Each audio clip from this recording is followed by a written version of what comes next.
ከብርሃን የተፈጠሩት፣ ጅኒዎች እሳት ነበልባል ነው የተፈጠሩት፣ የሰው ልጆች ከጭቃን የተፈጠሩት። ሶስቱም የተለያየ ካታጎሪ ናቸው ማለት ነው። ሶስቱም አምላክ የፈጠራቸው ፍጥረታቶች ናቸው ማለት ነው። ሁለቱ ግን በነፃ ፍቃድ የተፈጠሩ ናቸው። አንደኛው ግን ያለ ነፃ ፍቃድ የተፈጠሩ ናቸው። ለምሳሌ መላእክቶች አምላክን ብቻ በማምለክና አምላክን ብቻ በማመስገን አምላክን ለማገልገል ብቻ የተፈጠሩ ፍጥረታቶች ናቸው። አምላክን አያምፁም። ነፃ ፍቃድ የላቸው መላእኮች ላ ያዕሱነ አላህ ማ አመረሁም ወየፍዐሉነ ማ ዩእመሩን። መላእክቶች አምላክን ብቻ ለማገዝ አምላክን ብቻ ለማምለክ የተፈጠሩ ፍጥረታቶች ናቸው። አምላክን ብቻ ለማገዝ አምላክን ለማገልገል ብቻ አምላክን በአምላክነቱ ሊገዙት። ስለዚህ በነፃ ፍቃድ የተፈጠራለ፣ ያለ ነፃ ፍቃድ ደግሞ የተፈጠራል። ያለ ነፃ ፍቃድ የተፈጠሩት ካለ በነፃ ፍቃድ ሳይፈጥር የሚል ጥያቄ ይነሳል። ልክ ነው። በነፃ ፍቃድም ያለ ነፃ ፍቃድም ይፈጥራል አላህ።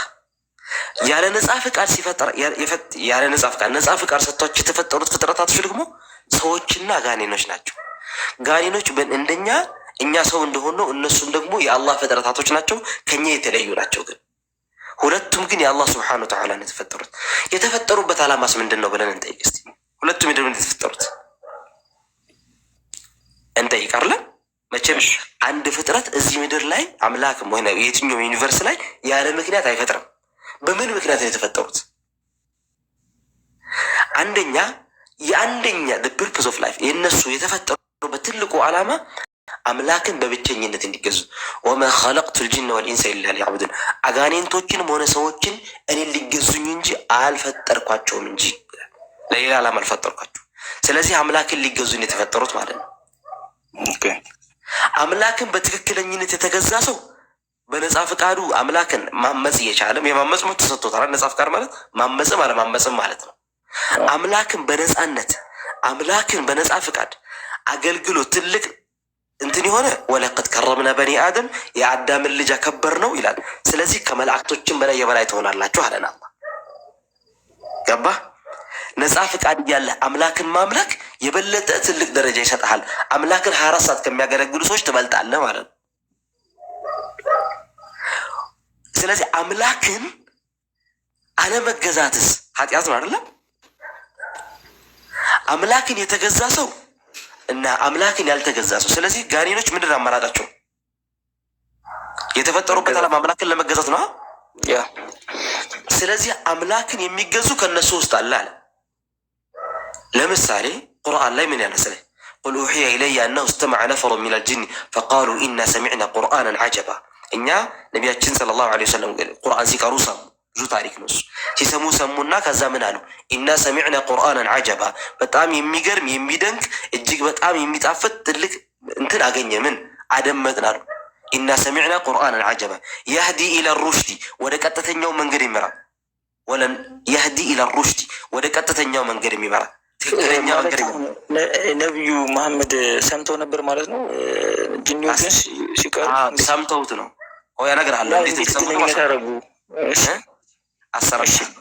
ስለዚህ ቁርአን ነቢያችን መሐመድ ሰለላሁ ዐለይሂ ወሰለም ለሰው ልጆች ብቻ ሳይሆን ለጋኔንቶችም የተላኩት፣ ለሰው ልጆችም ለጋኔንቶችም የተላኩት። በአጠቃላይ እነዛ ጋኔኖች ደግሞ ጋኔኖች ሰይጣኖች ሳይሆኑ አምላክን በብቸኝነትና የአምላክን ትክክለኛ ተግባር የተገዛ ጂን ይባላሉ፣ ጋኔን ይባላሉ። በአምላክ ያመፁ ደግሞ ሰይጣን ይባላሉ። ገብተዋል? የአምላክን ትእዛዝ የተቃወሙ ሰዎች እነዛ ከአምላክ ያፈነገጡት ሰይጣን ተብሎ ይጠራሉ። አምላክን በብቸኝነት የሚያመልኩት ግን አምላክን ሰው እንደሚያመልኩ አምላክን የሚያመልኩ አሉ አይደል? አምላክን በብቸኝነት የሚያመልኩ ግን ምን ተብሎ ይጠራሉ? ጂን ተብሎ ይጠራሉ። ራሳቸው ካታጎሪ ያላቸው ማለት ነው። መኖሪያቸው የት ነው ማለት እዚህ ነው? ጂን የሚለው ቃል በደንብ ላስረዳ ደግሞ። ጂን የሚለው ቃል ጃሃነ ማለት ነው። የተደበቀ የተሰወረ፣ እኛ የማናቸው እነሱ የሚያዩን ማለት ነው። እዚህ ዩኒቨርሲቲ ውስጥ ይኖራሉ፣ እኛ እናያቸውም እነሱ ያዩናል። ገብተዋል? የአላህ ፍጥረታቶች ናቸው። መላእክቶችን እኛ እናያቸዋለን? ነው አናያቸውም። ግን አለ ብለን እናምናለና ይሄ ከማመን ውስጥ አንደኛው ነው። አላህ እነሱ ያዩናል፣ እኛ እናያቸው። እነዚህ የተደበቁ የተሰወሩ ማለት ነው። እነዚህ ግን ምንድን ናቸው? አምላክን በብቸኝነት የሚገዙ ጅን ተብሎ ይጠራሉ። አምላክን ያመልካሉ። አንድ ቄሷ ልንገርህ። በዚህ ታሪክ ነቢዩ እንዴት እንደሰለሙ እነሱ ገብቶካል? እስካሁን ድረስ ገብቷል? ዲፈረንሳቸው መላእክት ጅን ሲባል ሰው ሰይጣን ይመስለዋል፣ ክፉ ነገር ይመስለዋል። በእስልምና እንደዛ አይደለም። ከየት እንደተፈጠረ አሁን ክርስትና ላይ ጅኖች ከምንድር የተፈጠሩት? ጋኔኖች ከምንድር የተፈጠሩት? ማቴሪያሉ ምንድን ነው ብትል የለም። እርሳ ማን እኛ ጋር የለም። እኛ ጋር አለ ማለት መላኮች ከእሳትና ከነፋስ ተፈጠረ ነው የሚለው። እኛ ደግሞ ከእሳት ካፈር ችግር የለም። ኋላ ትሰኛለህ። ችግር የለው። ስለዚህ እነዚህ አምላክን በብቸኝነት የሚያመልኩ ጅኖች የአላህ ባሮች ናቸው ማለት ነው አይደሉም? ምክንያቱም የአምላክ ባሪያ የሚያሰኘ አምላክን ማምለክ ነው አይደል? ልክ ነህ። ስለዚህ አምላክን ካመለኩ የአምላክ ባሪያ የሚለውን ስያሜ ሊሰጣቸው ግድ ይላል ማለት ነው። እነዚህ ሰዎች እነዚህ ጅኖች አምላክን በብቸኝነት የሚያመልኩ የአምላክ ባሪያ ከተሰኙ አምላክን ዩኒቨርስ ላይ የሚያመልኩት በአምልኮ ወንድማማች ናቸው አይደለም? አዎ። ግን እነሱ ለምን ታዲያ ማለት እንደ መጥፎ ነገር ይታያሉ? ታዲያ እንደዛ ጥሩ አይታዩም። አሁን እስልምና ላይ እነሱ እንደ መጥፎ አይታዩም። ኦኬ እሺ፣ አይታዩም። እንዴት አይታዩም በል መሰለህ። አምላክን የሚገዛ ጅን አለ አልኩህ። ለምሳሌ ቁርአን አንቀጽ እያነበብኩ ልተርጉም። የማይገዛም አለ። የሰው ልጅ የሚያምጽ የለም፣ የማይገዛ የለም፣ የማይሰግድ የለም። እኛማ ፍሪ እንትራለን፣ ነጻ ፍቃድ አለን። እነሱም ነጻ ፍቃድ አላቸው። ኦኬ እሺ፣ ገብቶኛል። ብለህ ከመላኮች ናቸው ያልከኝ? እሺ፣ መላእክቶች ናቸው። እሺ። ስለዚህ አላህ ያለ ነጻ ፍቃድም ያለ ነጻ ፍቃድም ፈጥሯል ማለት ነው። ኦኬ እሺ። ስለዚህ ሁለቱም በነጻ ፍቃድ ነው የፈጠራቸው። ማመጽ ያምጻሉ፣ ይመለሳሉ ማለት ነው። ኦኬ እንደ ሰው ማለት ሁለታችንም አምላክን እናመልክ ነው የተፈጠርነው። አላማችን አምላክን ለማምለክ ነው። አላማችን አንድ ሆነ ማለት ነው። እኛም የሰው ልጅ በተፈጥሮ ምን ያደርጋል? ያምጻል፣ ስህተተኛ ነው፣ ይሳሳታል። እነሱም ጣማ እንደሆነ ይናገራል ፈጣሪ ባይብል ላይ። ይሳሳታል። በተፈጥሮ አምላክ የሰውን ልጅ ስፈጥር ይላል ልቡ ቀጥተኛ መንገድ አድርጌ ነው የፈጠርኩት ነው የሚለው ቁርአን ላይ። ምንጊዜም ልብህ ወደ እውነት ያጋደለች ነች። ምንጊዜም ልብህ የሰው ልጅ ነች። የሰው ልጅ ነው ከመሬት ተነስቶ ወይም በሰው ተነሳስቶ ክፉ የሚያደርጋት። ስለዚህ ሁለቱም ነጻ ፍቃድ አላቸው ማለት ነው። ኮንሴፕት ኦፍ ኢስላም ጅን ይሄ ነው። ጅን ሲባል መጥፎ ነገር የሚመጣበት ሙስሊም አይደለም፣ በእናንተ መጥፎ ስለሚሆን ማለት ነው። እኛም ጋር አሉ እኮ ስለ ጅኒ ግን ያው ሌላ እንትን ነው የምናስቀምጣቸው። ብሔር ሃይዋን ብፁዓን የሚባሉ ሌላ ቦታ እንደሚኖር ነው የምናውቀው። አዎ እኛ ግን አስተምሯችን ይሄ ነው። ያው ትንሽ እንደተረዳ ተስፋ አደርጋለሁ። ተረድቶኛል። ግልጽ ነው። ቴንኪው እናመሰግናለን። እሺ እኔም አመሰግናለሁ ስላደመጣችሁኝ። ቴንኪው። እኔም ልውጣ። ዛህራ ካለች ተረክቢ። አቡ ሙአዊያ እንዴት ነህ? እንዳትወጣ ቆይ። ማነህ? እኔ እንደ ሰላም ነው። ማን ነው? አለን እሳት ያቃጥለዋል እንዴ? አንተ በጥፊ ጭቃን በጭቃ ያቃጥለዋል?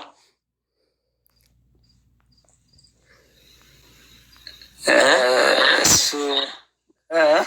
ጭቃን ጭቃ ያቃጥለዋል? ጭቃን ጭቃ ያቃጥለዋል? እኔ እንደማውቀው ከሆነ እሳትና እሳት ሲገናኝ ተጨማሪ ፓወር ነው እንጂ የሚፈጠረው። እጅና እጅ ሲገናኝ ተጨማሪ ፓወር ይፈጥራል። በጥፊ ቢመጣ ያመሃል አያመህም? እንደሱ ሊገለጽ አይችልም። ለምን? እኔም ስጋ ነኝ አንተም ስጋ ከሆነ ልምታህና በፍጹም ይሄ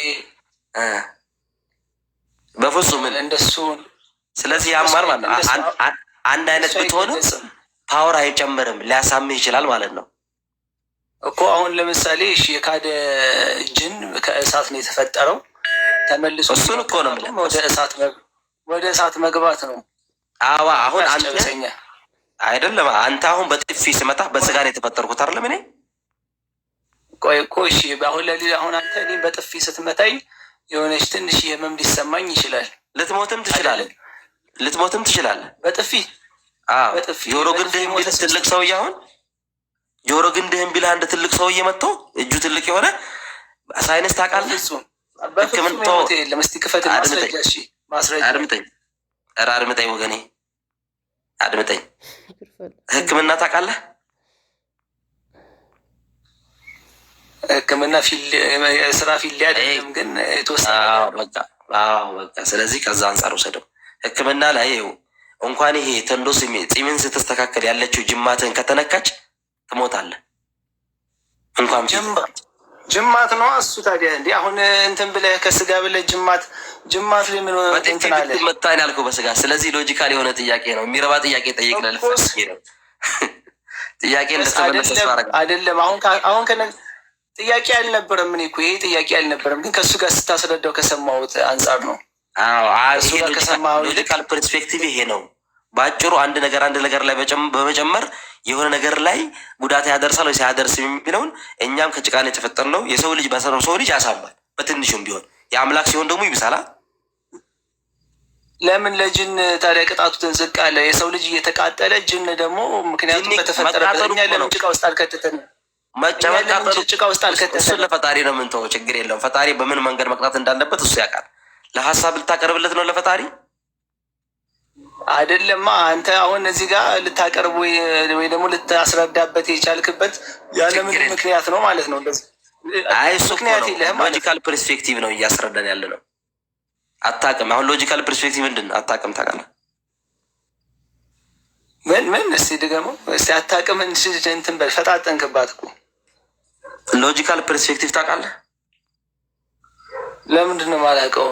አውቃለሁ እንጂ ምን ማለት ነው? ሎጂካል ፕሪንሲፕል ማለት ነው። አላልኩም እኔ ሎጂካል ፕሪንሲፕል ነው። ለማንኛውም ጥያቄ ካለ ጠይቀኝ። ለውጣ ነው 8 ሰዓት ሆኗል። ተኛ ነው። ጥያቄ ካለ አንድ ጥያቄ ላስተናግድና ልውጣ። እሺ፣ በጣም ጥሩ። አንተ ክርስቲያን ነህ? አዎ ክርስቲያን ነኝ። በጣም ጥሩ። ክርስቲያን ነህ? ኦርቶዶክስ ነህ? ጥያቄ ልጠይቀኝ ነው? አንድ ጥያቄ ልጠይቀህ። አንድ ጥያቄ ልጠይቀኛል። አንድ ጥያቄ እጠይቅሃለሁ። ችግር የለም። ደግሞ ከሙስሊም የሚመጣ ጥያቄ። እሺ፣ ደግሞ ከሙስሊም የሚመጣ ጥያቄ። እሺ፣ ደግሞ ለሙስሊም እኩል ጠይቀህ ነው። እኔ ልጠይቀሽ። ቆይ ጠይቅ አልከኝ እኮ ምንድን ነው? ተው እንጂ ረጋ። ሰዓት የለንም። ሰዓት ልተኛ ነው። አንተ እንቅልፍ እንትን እኮ ልጠይቅህ ነው እኮ አንተ ማውራት አላቆምክም ብዬ ልጠይቅህ። አንድ 30 ሰከንድ አለሽ። እሺ እንትን ለነቢዩ ሙሐመድ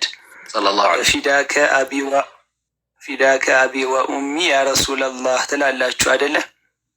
በጣም እሺ። እዚህ ላይ ማለት ነው መስዋዕት ያውም እናትና አባቴ ፊዳ ይሆንልዎት ወይም ደግሞ መስዋዕት ይሆንልዎት እንደማለት ነው። ልክ ነኝ አይደለ? ስለዚህ መስዋዕት ለዛውም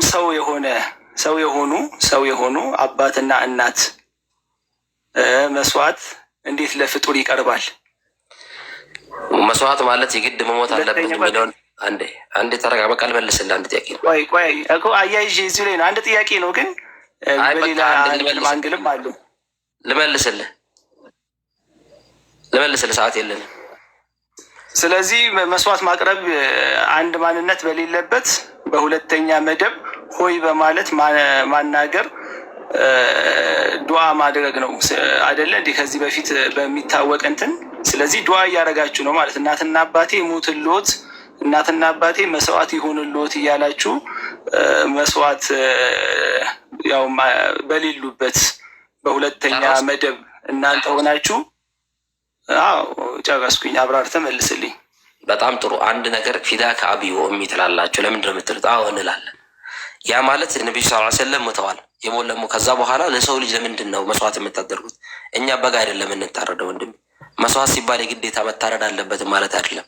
ለሳቸው ያለንና ውዴታ በህይወት ቢኖሩ እናትና አባታችን እስከ መሰዋት እናደርሳለን ነው። ለምንድን ነው የምናደርሰው ሲባል እሳቸው ሞተዋል እኮ እሳቸው ሞተዋል። ለምንድን ነው ለሞተ ሰው እንደዚህ ሲባል ለእሳቸው ለፐርሰናሊቲያቸው አይደለም፣ ለገጽታቸው ለሰውነታቸው አይደለም ምንለው ይዘው ለመጡለት አላማ ያንን አላማ ይዞ የመጡለት ቅዱስ አላማ እስካሁን ድረስ መስዋዕትነት የሚከፈልለት አላማ ነው ማለት ነው። ነቢያችን ሰለላሁ ዐለይሂ ወሰለም ይዞት የመጡት ከጨለማ ወደ ብርሃን የሚያወጡበት አላማ